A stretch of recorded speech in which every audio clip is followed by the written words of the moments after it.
حضور کو مکہ بھی بڑا ہی پیارا، اس شہر سے بھی رسول کائنات کو بڑی ہی محبت، لیکن پتہ ہے مسلمانوں کو مدینے سے اتنا پیار کیوں ہے؟ یہ محبت ذاتی نہیں، یہ بھی خدائی ہے، یہ نہ اللہ کی دی ہوئی مالک کی عطا ہے۔ حضور نے دعا فرمائی مدینے کی محبت کے لیے، نبی پاک نے، جو ہمارے سینے مچلتے ہیں، دل تڑپتے ہیں،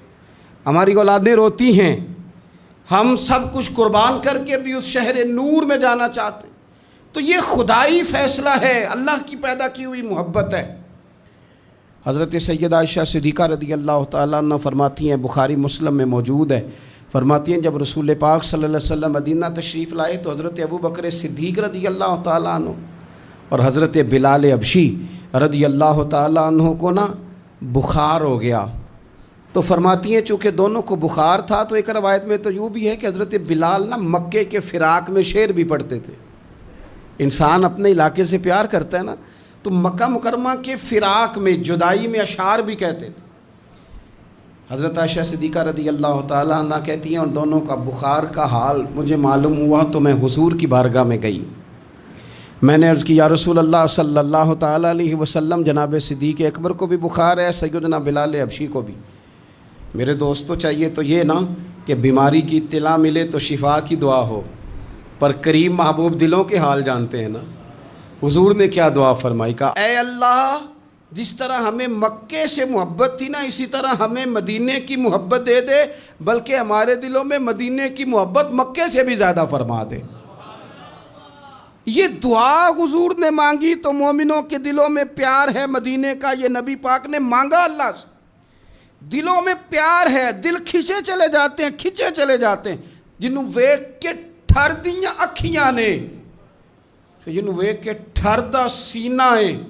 ربا تیری ساری خدائی ہے پر ایک کی تے شہر مدینہ ہے، ربا تیری ساری خدائی چ ایک کی تے شہر مدینہ ہے، تیری ساری خدائی چ ایک کی تے شہر، جنہوں ویک کے ٹھر دیاں اکھیاں نے، جنہوں ویک کے ٹھر دا سینہ ہے، ربا تیری ساری خدائی ایک کی تے شہر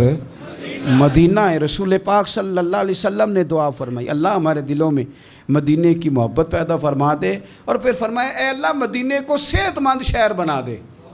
اور فرمائے اس بخار کو نا یہاں سے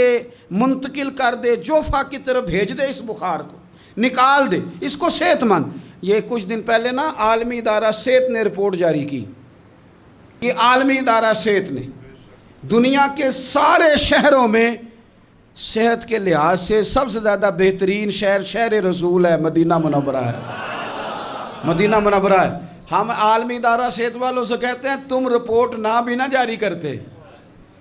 تم نے تو آج رپورٹ جاری کی ہے نا، تو یہ رپورٹ تو فرشتوں نے پہلے بنا دی تھی، اس لیے کہ حضور نے دعا کی تھی اللہ مدینے کو صحت والا شہر بنا دے۔ وہاں تو بڑے بڑے بیمار جا کے ٹھیک ہو جاتے ہیں، بڑے بڑے کمزور جا کے تندرست ہو جاتے ہیں، بڑے بڑے بوڑھے جا کے لگتا ہے توانا ہو گئے۔ وہ تو شہر ہے، کیا باتیں ہیں اس شہر کی۔